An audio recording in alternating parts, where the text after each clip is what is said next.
Spin splitting of NMR. এখানেও shielding এবং ডিশিল্ডিংটা খুব ভালো করে বুঝতে হবে, খুব ইম্পর্টেন্ট জায়গা।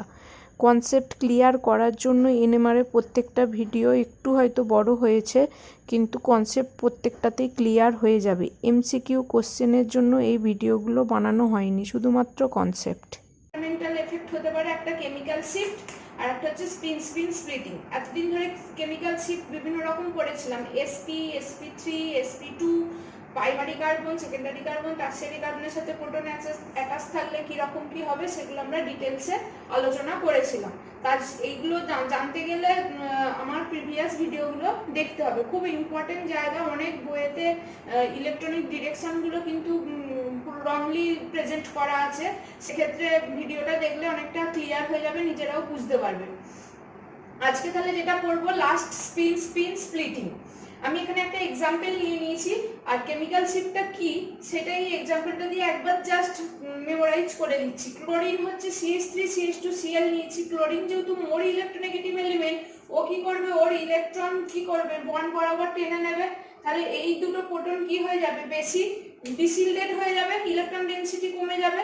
ইলেকট্রন ডেনসিটি কমে গেলে কি হয়ে যাবে, ডিসিল্ডেড হয়ে যাবে। ওই জন্য CH2 যে প্রোটনগুলো তারা 1.2 ডেল্টাতে দিচ্ছে। আমি সাপোজ একটা এখানে আরবিটারি ডেটা আমি নিয়েছি বলেছি। আর CH3 প্রোটনটা ক্লোরিন থেকে কি আছে, দূরে আছে একটু ইলেকট্রনিক এনভায়রনমেন্ট থেকে, তাহলে এদের যে প্রোটনগুলো এরা একটু লোয়ার ডেল্টা ভ্যালুতে দেবে, অর্থাৎ শিল্ডেড হবে CH3 প্রোটন। এটা আমরা কেমিক্যাল শিফটে শিখে এসেছিলাম, এটা খুব সহজ জায়গা, আমি শিখে এসেছিলাম। এখন প্রশ্ন হচ্ছে স্পিন স্প্লিটিংটা কি। স্পিন স্প্লিটিং, ধরো আমি এখানে একটা এক্সাম্পল নিয়েছি। দেখো এই কম্পাউন্ডটা CH3 মধ্যে একটাই প্রোটন আছে, এখানে কিন্তু কোন রকম অন্য কোনো প্রোটন নেই, মানে একটাই প্রোটনের এনভায়রনমেন্ট আছে। তাহলে আমরা এর এনএমআর ডেটাটা বা এনএমআর গ্রাফটা কি রকম পাবো না, এর এনএমআর গ্রাফটা যেটা পাবো সেটা হচ্ছে একটাই প্রোটনের জন্য এখানে একটাই পিক পাবো, যেকোনো একটা সাপোজ যেকোনো একটা ডেল্টা হলতে একটাই পিক পাবো। এইখানের ক্ষেত্রে যখন কোনো কেমিক্যাল কম্পাউন্ডে একটার বেশি দুটো প্রোটন থাকবে না, তারা স্পিন স্প্লিটিং দিতে পারবে না। তাদের যে এনএমআর গ্রাফটা পাবো সেটা শুধুমাত্র কেমিক্যাল শিফটে যে রুলস অনুযায়ী আমরা পড়েছি সেই অনুযায়ী সেই ডেল্টাতে আমরা গ্রাফটা পাবো। এদের ক্ষেত্রে একখানা প্রোটন যদি থাকে তাদের ক্ষেত্রে স্পিন স্প্লিটিং হবে না, মানে একটা এনভায়রনমেন্টে প্রোটন যদি থাকে তাদের ক্ষেত্রে স্পিন স্প্লিটিং হবে না। স্পিন মানে দুবার স্পিন কথাটা বলেছে, মানে মিনিমাম দুই ধরনের এনভায়রনমেন্টের প্রোটন থাকতে হবে, যাদের কাপলিং এর জন্য এই যে কেমিক্যাল শিফটের গ্রাফটা পেয়েছো, এটা অ্যাকচুয়ালি নরমালি এইরকম গ্রাফ কিন্তু এর থাকে না, এর কি হয়ে যায়, স্প্লিট করে যায়। মানে এই যে দেখো এখানে দুটো টাইপের প্রোটনের এনভায়রনমেন্ট আছে, CH3 কেমিক্যাল এনভায়রনমেন্ট যা CH2 প্রোটনের কেমিক্যাল এনভায়রনমেন্ট কি এক নয়, আলাদা। তাহলে আমি একটা A টাইপ প্রোটন CH3 প্রোটনকে লিখেছি, CH2 প্রোটনকে B টাইপ প্রোটন লিখেছি। তাহলে এদের যখন এনএমআর ডেটা আমরা পাবো, আমরা দেখবো A প্রোটনের উপর B এর প্রভাব আছে, আবার B প্রোটনের উপর A এর প্রভাব পড়বে। তার ফলে এইদের যে প্রোটনের যে স্পিন গুলো আছে এরা একে অপরের সঙ্গে কাপেল করে গিয়ে এই যে এনএমআর এর ডেটাগুলোকে ভেঙে দেবে। ঠিক আছে, ভেঙে কি রকম ভাবে ভাঙবে বা কিভাবে ভাঙবে সেটা আমরা এখানে ডিটেইলসে দেখব। হ্যাঁ, এখানে n+1 রুল বা অর্গানিকে পাস্কাল ট্রায়াঙ্গেলস তোমরা করেছো, তোমরা খুব ইজিলি বলে দিতে পারবে যে এটা এই হবে এটা ওই হবে, সেটা তোমরা পরিষ্কারভাবে খুব সহজে ইজিলি একটা ট্রিক্স। পাস্কাল ট্রায়াঙ্গেল শুধুমাত্র জাস্ট একটা ট্রিক্স, কিন্তু এর ফিজিক্যাল সিগনিফিকেন্স কি এটা মনের মধ্যে আমাদের আসা খুবই দরকার। এর ফিজিক্যাল সিগনিফিকেন্সটা জানতে গেলে এই ভিডিওটা আমাকে ডিটেইলসে তোমাদেরকে দেখতে হবে, একটু টাইম লাগবে। দেখো আমি এখানে প্রত্যেকটা প্রোটনের যে দুটো টাইপের প্রোটন আছে আমি ডিটেইলসে আলোচনা করছি। CH3 প্রোটন, এই CH3 প্রোটনের পাশের কে প্রোটন আছে, পাশের কার্বনে এই CH2 প্রোটন আছে। তাহলে এর যে স্প্লিটিংটা কি রকম হবে, CH3 কি এরকমই দেখতে হবে। এনএমআর করলে এই CH3CH2Cl এর যদি আমরা এনএমআর করি, তাহলে CH3 প্রোটনের জন্য কি গ্রাফটা এনএমআর এরকমই পাবো, এরকম পাবো না। কারণ কি না, এই B টাইপ যে প্রোটনটা এর উপর প্রভাব ফেলবে, এর স্পিনের উপর প্রভাব পড়বে, প্রত্যেকটা প্রোটনের উপর প্রভাব পড়বে, প্রত্যেকটা এই দুটো প্রোটনে এই তিনটে প্রোটনের উপর প্রভাব পড়বে। কি করে প্রভাব পড়বে চলো এখানে দেখে নিই। ধরো এটা আমার নর্থ পোল, এক্সটার্নাল ফিল্ড, এটা হচ্ছে সাউথ পোল। এই নর্থ পোল সাউথ পোল তোমরা তোমাদের মতো করে যে কোনো ডিরেকশনে দিতে পারো, এটাতে কোনো অসুবিধা নেই। এবার আমরা কি জানি, এক্সটার্নাল ম্যাগনেটিক ফিল্ড দিয়েছি, এখানে এক্সটার্নাল ম্যাগনেটিক ফিল্ড দেওয়া আছে, ওর এইদিকে নর্থ থেকে সাউথের দিকে যাচ্ছে। এই কম্পাউন্ডটা আমি এখানে মাঝখানে এঁকে নিয়েছি। দেখো আমি যেহেতু এখন CH2 কি প্রভাব পড়তে পারে CH3 এর উপর দেখছি, তাই আমি শুধু এই দুটো প্রোটনকে নিয়ে বোঝার, CH2 প্রোটন দুটোকে নিয়ে বোঝার। তাহলে ইনিশিয়ালি প্রোটনগুলো কি রকম, স্পিনগুলো কি রকম অ্যারেঞ্জমেন্ট করতে পারে। একটা হচ্ছে দুটোই এইভাবে থাকতে পারে, দুটোই উইথ দা ফিল্ড, এদিকেও ফিল্ড যাচ্ছে, এদেরও দুজনেই উইথ দা ফিল্ড হয়ে আছে, অর্থাৎ এরা এক্সটার্নাল ম্যাগনেটিক ফিল্ডকে সাহায্য করছে। দুজনেই উইথ দা ফিল্ড হয়ে আছে মানে এরা এক্সটার্নাল ম্যাগনেটিক ফিল্ডকে সাহায্য করছে যে এই তিনটে যে প্রোটন আছে এদেরকে রেজোন্যান্স করানোর জন্য। মানে তার মানে কি, যদি উইথ দা ফিল্ড থাকে তাহলে কি হবে, এরা এক্সটার্নাল ম্যাগনেটিক ফিল্ড আমাকে কম দিতে হবে, তাহলে এরা খুব তাড়াতাড়ি কম ম্যাগনেটিক ফিল্ডে এরা এই তিনটে প্রোটন কি হয়ে যাবে, রেজোন্যান্স করে যাবে। আমি ডিটেলসে ভ্যালু দিয়ে ডিসকাস করবো, আসছি। মোদ্দা কথা এই দুটো প্রোটন হচ্ছে উইথ দা ফিল্ড আছে, যেমনটা এখানে আছে। আমি এটা ইন জেনারেল আবার এখানে দুটো প্রোটন লিখেছি। আর একটা অ্যারেঞ্জমেন্ট কি হতে পারে, আর একটা অ্যারেঞ্জমেন্ট দেখো, এই প্রোটনটা উইথ দা ফিল্ড আছে আর এই প্রোটনটা এগেইনস্ট দা ফিল্ড হতে পারে, ফিল্ডটাতে এদিকে, তাহলে এদিকে হতে পারে। বা এই একই জিনিস সেম এনার্জি, এই প্রোটনটা দেখো এগেইনস্ট দা ফিল্ড চলে যেতে পারে বা এই প্রোটনটা উইথ দা ফিল্ড চলে যেতে পারে। আমি জাস্ট প্রবাবিলিটি গুলো বলে বলে যাচ্ছি কি রকম হতে পারে। তাহলে এ যদি আপার হয় এ ডাউনে, আপার ডাউন, এ তাহলে ডাউন হবে, এ আপার হবে। দুটো অ্যারেঞ্জমেন্ট লিখলাম। আর একটা লাস্ট অ্যারেঞ্জমেন্ট কি হতে পারে, এটা মানে দুটো প্রোটনই হচ্ছে এগেইনস্ট দা ফিল্ড চলে যাবে, এক্সটার্নাল ম্যাগনেটিক ফিল্ডের এগেইনস্টে চলে যাবে। তাহলে এইখান থেকে আমি একটা কনক্লুশন এটা আসতে পারি যে এই যারা উইথ দা ফিল্ড সবাই আছে তারা হচ্ছে লো এনার্জির ওরিয়েন্টেশন, যারা সবাই যে দুটো প্রোটন সবাই এগেইনস্ট দা ফিল্ড আছে তারা কি হয়ে যাবে, হাই এনার্জি, কারণ এগেইনস্টে ফিল্ডের এগেইনস্টে চলে যাচ্ছে, হাই এনার্জি হয়ে যাবে ওরিয়েন্টেশন। তাহলে এ যদি উইথ দা ফিল্ড হয় তাহলে বেশি ডিসিল্ডেড হবে, এর জন্য প্রোটনগুলো কি হবে, বেশি ডিসিল্ডেড হবে। আমি এখানে দেখিয়েছি যে CH3 প্রোটনটা 0.7 এ আসবে, ঠিক আছে। তাহলে CH3 প্রোটন যদি 0.7 এ আসে তাহলে দেখো এখানে আমি এত ধরনের তো ওরিয়েন্টেশন পাচ্ছি। দেখো তাহলে ম্যাগনেটিক ফিল্ডের প্রত্যেকটা কেসেই তো একটু এদিক ওদিক চেঞ্জ হচ্ছে, তাহলে কি এক্সাক্ট 0.7 এ আসে না, এক্সাক্ট 0.7 এ আসে না। আমরা সেখানে একটা ভাগ পাই। কি রকম ভাগটা দেখো একটুখানি ম্যাথমেটিক্যাল একটা আমি এক্সাম্পল নিয়ে জাস্ট আরবিটারি বলছি। সাপোজ ধরো এই এক একটা প্রোটন যে উইথ দা ফিল্ড হয়ে আছে এদের কন্ট্রিবিউশন হচ্ছে 0.1 টেসলা, মানে এরা এক একটা প্রোটন 0.1 টেসলা করে ম্যাগনেটিক ফিল্ড তৈরি করতে পারবে। তাহলে এখানে দুটো প্রোটন আছে, তাহলে কি কত ম্যাগনেটিক ফিল্ড এইটার ক্ষেত্রে তৈরি করবে, 0.2 টেসলা, এই দুটোর জন্য 0.2 টেসলা। এবার ধরো আমি তো এই প্রোটনটার রেজোন্যান্স দেখছি, এদের এফেক্টটা কি এর উপর দেখছি, বি টাইপ প্রোটনটা এর উপর কি এফেক্ট সেটা দেখছি। তাহলে এই 0.2 টেসলা এই এক্সটার্নাল ম্যাগনেটিক ফিল্ডের সঙ্গে আরো অ্যাড করব, তাই তো। তাহলে এদের রেজোন্যান্স করাতে গেলে সাপোজ ধরো আমার 2 টেসলা টোটাল ম্যাগনেটিক ফিল্ড লাগবে, তাহলে এদের রেজোন্যান্স করতে গেলে যদি 2 টেসলা ম্যাগনেটিক ফিল্ড লাগে আর এখান থেকে তুমি যদি 2 টেসলা 0.2 টেসলা পেয়ে যাও, তাহলে তোমাকে এক্সটার্নাল ম্যাগনেটিক ফিল্ড কত দিতে হবে, 1.8 টেসলা, তবেই তো এই দুটো যোগ করলে 2 টেসলা হবে। আশা করি কি বলছি বুঝতে পেরেছো, যে একখানা প্রোটন যদি 0.1 টেসলা ম্যাগনেটিক ফিল্ড জেনারেট করে, দুটো প্রোটন দুটোই উইথ দা ফিল্ড আছে, তাহলে ওরা 0.2 টেসলা ম্যাগনেটিক ফিল্ড জেনারেট করবে। এখন এই প্রোটনগুলো রেজোন্যান্স করাতে গেলে যদি 2 টেসলা টোটাল ম্যাগনেটিক ফিল্ড লাগে, তাহলে তোমাকে আর কত এক্সটার্নাল ম্যাগনেটিক ফিল্ড দিতে হবে, এই প্রোটনগুলোকে রেজোন্যান্স করাতে গেলে যদি 2 টেসলা লাগে তাহলে তোমাকে এক্সটার্নাল ম্যাগনেটিক ফিল্ড 1.8 দিতে হবে, তবে এই দুটো যোগ করলে 2 টেসলা হবে। তাহলে এই যে উইথ দা ফিল্ডের যে ওরিয়েন্টেশন তার জন্য তোমার এক্সটার্নাল ম্যাগনেটিক ফিল্ড কত লাগছে, আমি আপাতত এগুলো সব আরবিটারি ভ্যালু 1.8 টেসলা লিখলাম। এবার নেক্সট ওরিয়েন্টেশনটাই আছে। দেখো এ কি করছে, এও যদি পয়েন্ট হয় তাহলে এও 0.1, এও 0.1, এও 0.1, একে অপরকে তো ক্যান্সেল আউট করে দিচ্ছে, দুটো ওরিয়েন্টেশনই একে অপরকে ক্যান্সেল আউট করে দিচ্ছে। তার মানে তোমরা এরকম ভাবো, যদি এই CH2 ধরো এই হাইড্রোজেন দুটো না থাকতো তাহলে এই CH3 গুলো কোথায় দিত। আমি এইটার এক্সাম্পল নেওয়ার সময় আমি বলেছিলাম যে যদি প্রোটনের একটা টাইপেরই এনভায়রনমেন্ট থাকে, দুই ধরনের যদি প্রোটন না থাকে দুই ধরনের এনভায়রনমেন্টে, তাহলে আমরা এই কেমিক্যাল শিফটের মতনই যে ডেটা এখানে পেয়েছি সেরকমই পাবো, সেখানে স্পিন স্প্লিটিং হবে না। তাহলে এখানে যদি স্পিন কাপলিং না হয়, স্পিন স্প্লিটিং যদি না হয়, তাহলে এর যে ভ্যালুটা আমি আরবিটারি ধরেছি 0.7 এ আসবে। তাহলে আমি ধরে নিলাম এর ভ্যালুটা 0.7, এটা এক্সপেক্টেড যে 0.7 এ আসার কথা। তাহলে এখানে এই দুটো তো ক্যান্সেল আউট করে দিচ্ছে, একজন উইথ দা ফিল্ড একজন এগেইনস্ট দা ফিল্ড গিয়ে দুটো ওরিয়েন্টেশনই দুজনে ক্যান্সেল আউট করে দিচ্ছে। তাহলে তোমাকে এরকে রেজোন্যান্স করাতে গেলে কত এক্সটার্নাল ম্যাগনেটিক ফিল্ড দিতে হবে, 2 টেসলাই দিতে হবে। এখানে যেমন 1.8 টেসলা কম দিতে হচ্ছিল, কারণ এরা দুজনে হেল্প করছিল এক্সটার্নাল ম্যাগনেটিক ফিল্ডকে। এরা কিন্তু নিজেদের মধ্যে মারপিট করে ক্যান্সেল আউট হয়ে গেছে, এদেরকে আর বাইরে থেকে এদের কেউ এরা এক্সটার্নাল ম্যাগনেটিক ফিল্ডকে হেল্প করছে না, সেজন্য তোমাকে নিজেকেই বাইরে থেকে 2 টেসলা দিতে হবে এদেরকে রেজোন্যান্স করানোর জন্য। তাহলে কি হলো, এটা যে লোয়ার এনার্জি ডিসিল্ডেড ছিল, তাহলে ও কি হবে যখন এই ওরিয়েন্টেশনে আসবে এই ফোটনগুলো, তখন কি হবে ওর ক্ষেত্রে একটুখানি হায়ার ম্যাগনেটিক ফিল্ড দিতে হবে। এখানে 1.8 এক্সটার্নাল দিতে হচ্ছিল, এখানে 2 দিতে হচ্ছে। এটার ক্ষেত্রে দেখো দুটোই এগেইনস্ট দা ফিল্ড চলে গেছে। দুটোই যদি এগেইনস্ট দা ফিল্ড চলে যায়, তাহলে এখানে কি হবে, তোমার 2 টেসলা করতে গেলে কি করতে হবে, তুমি ধরো 2 টেসলা দিয়েছো external magnetic field, 2 Tesla suppose দিয়েছো। যদি এবার 2 টেসলা দাও, এবার প্রোটন দুটো তো 0.2 আছে, এইটার জন্য যদি 2 টেসলা লাগে আমার, 2 টেসলা তুমি দিয়েছো, কিন্তু এরা তো এগেইনস্ট দা ফিল্ড চলে গেছে, তাহলে তোমার এখান থেকে 2 টেসলা থেকে বাদ চলে গিয়ে কি হয়ে যাবে, এটা 1.8 টেসলা হয়ে যাবে। তাহলে এটা কি রেজোন্যান্স করবে? করবে না। তোমাকে তাহলে 2 টেসলা দেওয়ার পরেও আরো 0.2 দিতে হবে, অর্থাৎ এইখানের ক্ষেত্রে 2.2 টেসলা ম্যাগনেটিক ফিল্ড লাগবে, এক্সটার্নাল ম্যাগনেটিক ফিল্ড।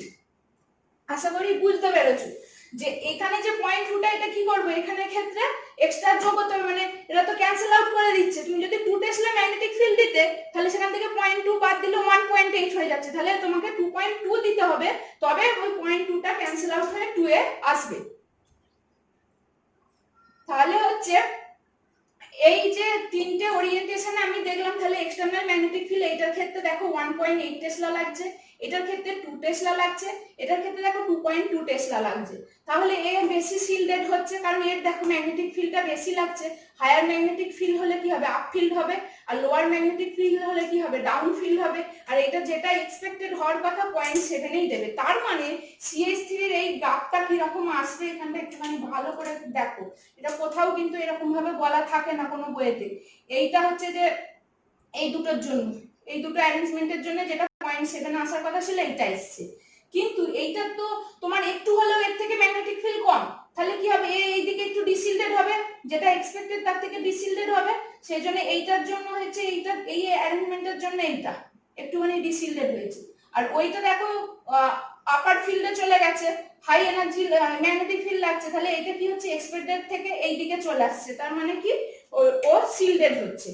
তাহলে আমরা এইটা স্পেকট্রাটা CH3 শুধু স্পেকট্রাটা আমি কি রকম পাবো, তোমরা এক্সপেরিমেন্ট করেও যদি দেখো, দেখবে এটা দেখতে এরকম হয়, এটা কখনোই দেখতে এরকম হবে না, পাবে এরকম দেখতে।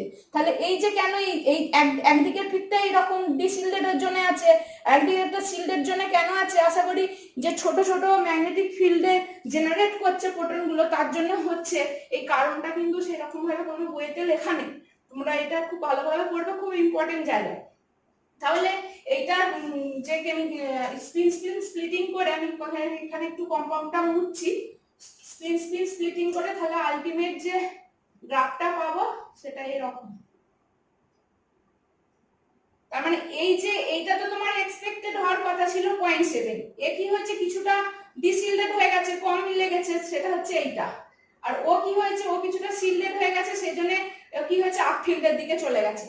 জিনিসটা এখানে মেন ফিজিক্যাল রিজনটা হচ্ছে কিন্তু এখানে, যেটা পাস্কাল ট্রায়াঙ্গেলে আমরা এমনিই বলে দিই জাস্ট n+1 রুল দিয়ে। আমি যখন যাবো সেখানে এটার সাথে কম্পেয়ার করে দেখাবো, পাস্কাল ট্রায়াঙ্গেলের সাথে মিলে যাবে। তাই এটা হলো CH3 স্প্লিটিং, CH3টা এরকম টাইপের দেখতে হবে। এবার CH2টা কি রকম দেখতে হবে, মানে CH3 এর যে প্রভাবটা CH2 প্রোটনের উপর কি রকম পড়ছে, সেটা এবার আমরা একটু ডিটেইলসে আলোচনা করব।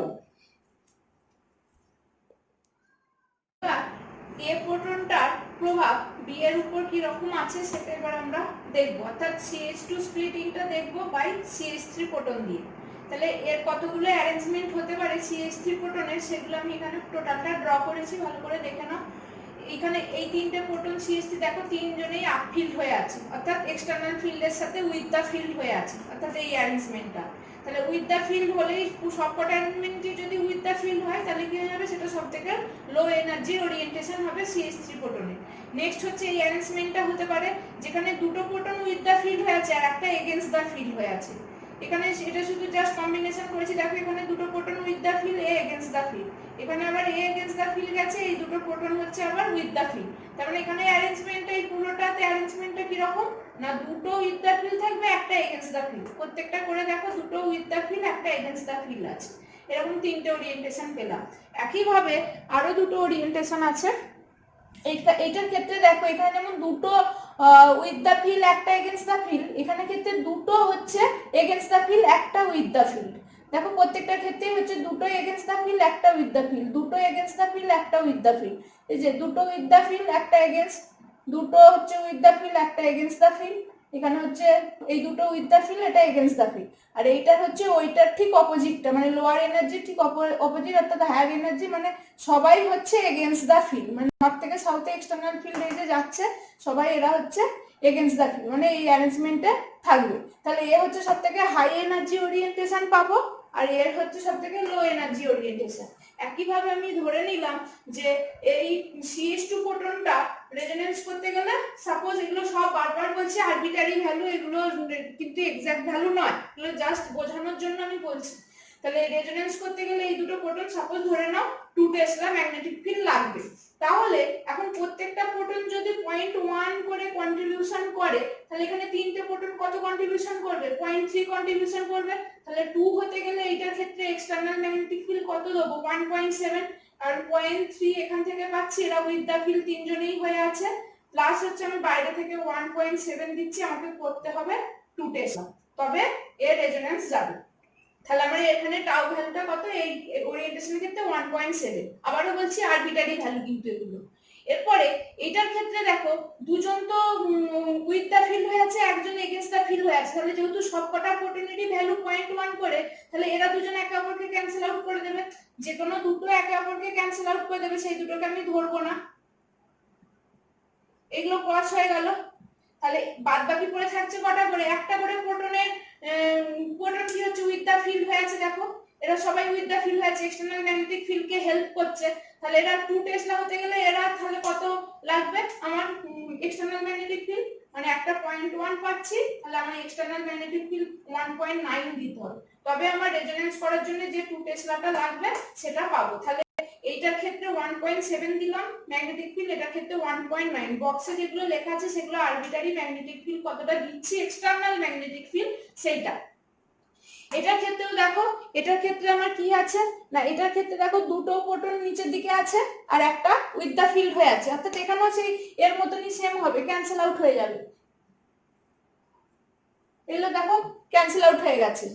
তাহলে এটা যদি ক্যান্সেল আউট হয়ে যায়, সরি এইটা হবে, হ্যাঁ, এটা যদি ক্যান্সেল আউট হয়ে যায় এখানের ক্ষেত্রে তাহলে কি হবে না, দেখো একটা করে প্রোটন এগেইনস্ট দ্য ফিল্ড চলে গেছে, এটা এগেইনস্ট দ্য ফিল্ড, এটা এগেইনস্ট দ্য ফিল্ড, এটা এগেইনস্ট দ্য ফিল্ড। তাহলে এখানে কত করে 0.1 করে কন্ট্রিবিউশন কি হবে? বাড়বে, মানে তোমাকে 2.1 টেসলা এক্সটার্নাল ম্যাগনেটিক ফিল্ড দিতে হবে। কেন না, ওখানে তো 0.1 করে অপোজ করে দিচ্ছে, মানে তোমাকে 2 টেসলা দিতে হতো, তুমি 2 টেসলা দিয়েছো, কিন্তু তোমার ওটাই এগেইনস্ট দ্য ফিল্ড চলে যাওয়ার জন্য একটা 0.1 এটা বাদ চলে গেল, তার মানে 1.9 হয়েছে এখনো এক্সটার্নাল ম্যাগনেটিক ফিল্ড। তাহলে এক্সটার্নাল ম্যাগনেটিক ফিল্ড 2 দিলে কিন্তু এফেক্টিভ হচ্ছে কত? 1.9। তাহলে তোমাকে আরো 0.1 বাড়াতে হবে। তাহলে তুমি দিয়েছিলে 2, কিন্তু এফেক্টিভটা হচ্ছে 1.9, তাহলে এর সাথে আরো 0.1 আমার যোগ করতে হবে 2 এর সাথে। তাহলে আমার টোটাল এক্সটার্নাল ম্যাগনেটিক ফিল্ড কত দিতে হবে? 2.1 এই ওরিয়েন্টেশনের জন্য। and the last ওরিয়েন্টেশনটা কি আছে দেখো, তিনটেই এগেইনস্ট দা ফিল্ড চলে গেছে। তিনটেই যদি এগেইনস্ট দা ফিল্ড চলে যায় তাহলে কি হবে? আমাকে 2 টেসলা করতে গেলে কি করতে হবে না, ধরো তুমি 2 টেসলা দিয়েছো, তাহলে ওরা এগেইনস্ট দা ফিল্ড চলে গেছে, তাহলে কত হচ্ছে 1.7 টেসলা। তাহলে কি রেজোনেন্স হবে? হবে না।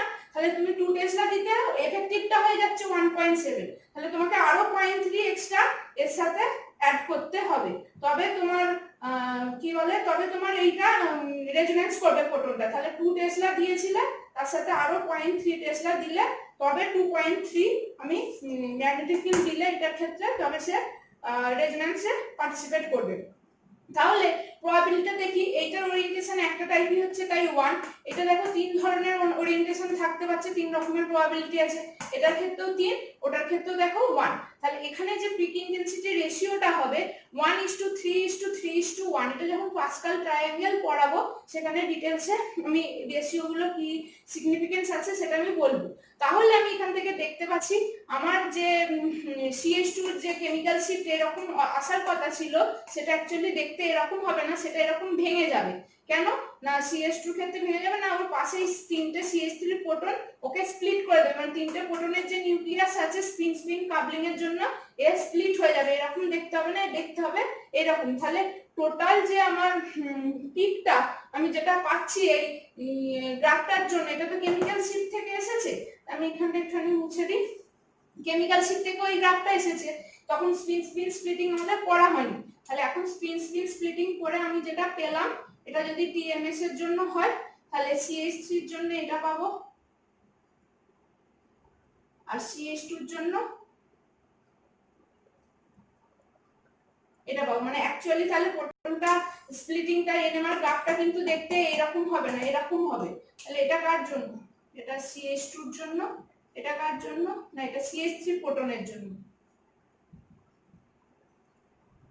তাহলে এই হচ্ছে আমার স্পিন স্পিন স্প্লিটিং এর আরবিটারি একটা ফিজিক্যাল সিগনিফিকেন্স। এই জিনিসটা তোমরা টোটাল n+1 রুল বা পাস্কাল ট্রায়াঙ্গেল দিয়েও বলতে পারো। সেটা এটার সাথে আমি ম্যাচ করে আমি দেখিয়ে দেবো যখন পাস্কাল ট্রায়াঙ্গেলটা আর যে ভ্যালু এই দুটো বাকি আছে, এই দুটো যখন আমরা ডিসকাস করব। নেক্সট ক্লাসে আমরা সিংলেট, ট্রিপলেট, মাল্টিপ্লেট কি সেগুলো এবং যে ভ্যালু কাপলিং কনস্ট্যান্টের সিগনিফিকেন্স নিয়ে আলোচনা করব, সেটাই লাস্ট